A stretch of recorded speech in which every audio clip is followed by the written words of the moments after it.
Қажет жердегі қаталдық. Бәрімізде балалықтың елінен келдік қой, иә. Бала үшін әке-шешесі аман болса, көп бақыт керек емес-ау. 5 жастамын, шешем қатты ауырды. Белгісіз ауру, бала тапқаннан кейін бір сүлесек күйге түсті. Бір күні тіпті жүре алмай қалды. Дәрігерлер шипа таппады. Больницадан үйге келді. Әкем алып келген тәуіп те бас шайқады. Інімді кеудесіне тосады. Ол емшек сүтін құмарлана жұтады. Содан кейін кеудесін тіктегісі келгенімен дәрмен жоқ, сылқылайды. Ызаланып көз жасына ерік береді. Ақтөре-ау, мына балалардан жылы сөзіңді аямассың, дейді көкеме. Қайнысы қосыла кемсең дейді. Айналайын, келші маңдайыңнан иіскейін. Іні қандастарыңа қарайлап жүр, ағама айтқаны. Жеңеше деп ол да еңкілдейді. Қанша жерден кемпір шалдың баласы дегенмен өз шешесі өліп қалғанын білетін жаста. Енді оның орнына келген кісі хал үстінде жатыр. Әке марқұм өте қатты еді. Ішінде не болып жатқанын кім білсін, сырт көзге сыр алдырмайтын. Бүгін қалайсың, сәшіда жазылып кетесің. Шешемнен хал сұраған түрі ғой. Бірақ алыс жақындағы сеп болады-ау деген адамның бәріне жүгіріп жүр. Шешем де әкеме көп шағым жасамайтын. Оған айтқысы келгенін тікелей жеткізбей көкеме айтады. Әкем естіп отырады ғой, сондағы тапсыратыны біздің жағдайымыз. Әбден берекеміз кетті. Бәріміз қосыла жылаймыз. Ойын баласымын ғой.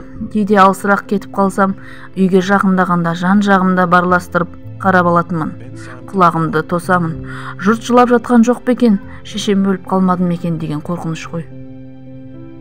Үйдің жанына трактор келіп тоқтады.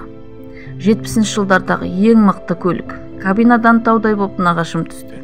Трактордың иесі ұлы шешемнің інісі. Телешкіден нағаш атамның екі кемпірінің төбесі көрінді.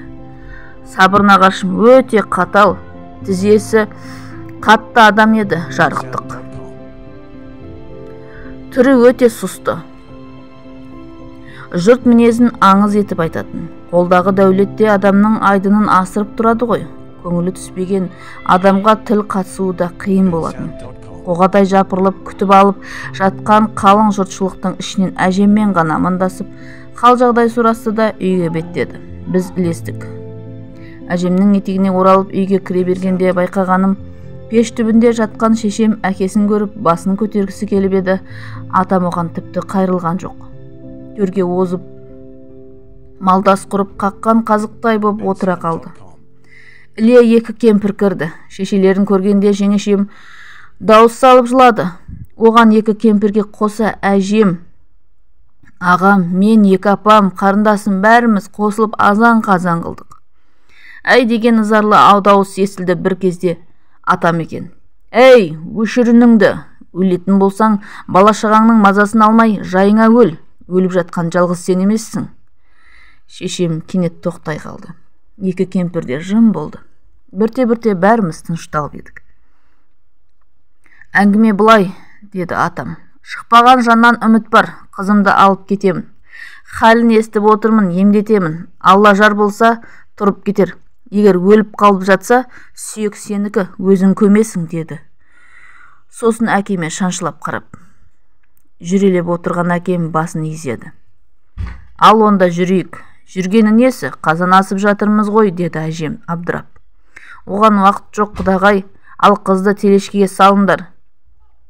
Телешкінің үстіне сабан түседі, оның үстіне киіз, сосын қабаттап көрпе жайылды. Сосын барып әкем шешемді көтеріп апарып жайғастырды. Нағашымның бәйбішесі інімді қолына алды. Бесік те орналастырылды.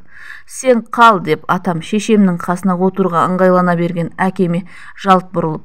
Бала шағаңа ие бол. Кесім сөз қатал бұйрық. Әкем қипақтап жан жағына қарады да телешкеден түсті. Трактор қозғалып кеткенде ғана ес жидық. Мен кенет ұмтыла беріп, әжем тас қылып ұстап алды да бауырына басты. Ал кеп жыла. Мен ғана емес, бәріміз езіліп жыладық. Нағашымның ауылына бір дәрігер бар екен. Кәдімгі ауыл дәрігері. Өзі атақты шипагердің тұқымы көрінеді. Мұсылмандықты да бірге қоса емдепті. Сабыраға қиын жағдай екен. 3 күн. Егер болмаса Құдайдың ісі, көнесіз депті. 3 күннен кейін шешем сүт сұрап ішіпті. Одан кейін Асқар қараған. Әлгі дәрігердің айтуымен атам 2 сиырын сатып Мәскеуден дәрі алдыртыпты. 6 айдан соң шешем үйге келді. Қайран нағашым, өлсең жайыңа өл деп ақырған кезінде қатты жек көріп кетті бем. Жердің бетіндегі ең қатыгез адам боп көрінген. Сол кезде батыл әрекетке бармаса шешеміз қалатын еді. Қажет жерінде қатыгездік пен қаталдық керек десек те деген екен ғой, Төлеген ағам.